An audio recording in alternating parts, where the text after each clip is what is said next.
How to log someone out of your Google account. Hello everyone, welcome back to our channel. So let's dive right in without wasting any time. Also make sure to watch this video till the end. First of all, open up Google on a device.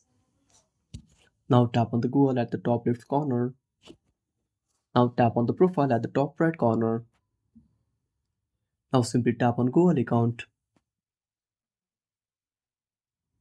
Now wait for some time. Now select your Google account. Now on the horizontal menu, simply scroll right and tap on security. Now scroll down.